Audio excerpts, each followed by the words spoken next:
கொடான கொடி ஸ்தோத்திரம் நன்றிகளை ஏறெடுக்கிறேன். கர்த்தர் ஒரு வருடமாய் கண்மணி போல் கிருபியா பாதுகாத்தாரு. எத்தனையோ நாட்கள் போன வருஷம் ஆரம்பிக்கும் போதே என் கணவருக்கு ரொம்ப உடம்பு முடியல. ஒரு பயங்கரமான ஒரு ஜுரத்தோட தான் ஆரம்பிச்சது. அவருக்கு ரொம்ப இந்த வருஷத்துல நிறைய பலவீனங்கள் வந்தது. தாயாருக்கும் பலவீனங்கள் அவங்க கூட ஹாஸ்பிட்டல் போய் அட்மிட் ஆனாங்க. அந்த மாதிரி இருந்தாலும் கர்த்தர் அவருடைய கிருபையினாலும் தயவுனாலும் நல்ல ஒரு பலனை தந்தாரு. சகோதரிக்கு திருமணமாகி 3 வருஷம் குழந்தை இல்லாம இருந்தது. இந்த வருஷத்துல நல்ல ஒரு குழந்தைய கொடுத்தாரு. அத ரொம்ப ரொம்ப பெரிய ஒரு சாட்சி அது. அந்த மகளுக்கு நிறைய பலவீனங்கள் இருந்தது. அவங்க குழந்தை பிறக்குமான்ற ஒரு சந்தேகம் கூட எங்களுக்கு இருந்தது. ஆனா ஆண்டவர் அவரால் கூடாத காரியம் ஒன்றுமே இல்லை.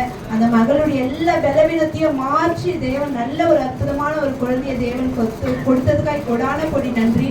அது மட்டும் இல்லை, இந்த வருஷத்துல நிறைய குழந்தை இல்லாத பிள்ளைகளுக்கு குழந்தை பிறந்தது. இந்த சபையில ஜெபிச்ச எல்லா பிள்ளைகளுக்குமே குழந்தை பிறக்க கர்த்தர் கிருபை செய்தாரு. எல்லாருக்குமே கர்ப்பத்தின் கனியை கர்த்தர் வாய்க்க செய்தாரு.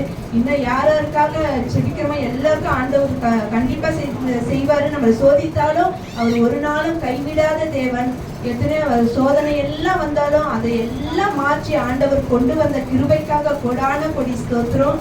ஐயா சொன்னது போல அதான் இந்த புது வருஷத்துல இருந்து எல்லாரும் ஒரு நாளும் ஜெபிக்காம ஜெப ஆவிய ஆண்டவர் தடைய விடவே கூடாது.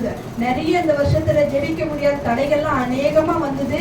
அந்த தடைகளை உடைத்து ஆண்டவர் கர்த்தர் கிருபை கூடவே இருந்து அவருடைய கருத்தினால ஓங்கிய புயத்தினால நம்ம ஒவ்வொரு நாள் ஜெபித்து ஜெயத்தை எடுக்கிற பிள்ளைகளாய் கர்த்தர் மாத்தணும். இது மட்டும் ஆண்டவர் செஞ்சா போதும். கர்த்தருடைய பரிசுத்த நாம மகிமைப்படுவதாக.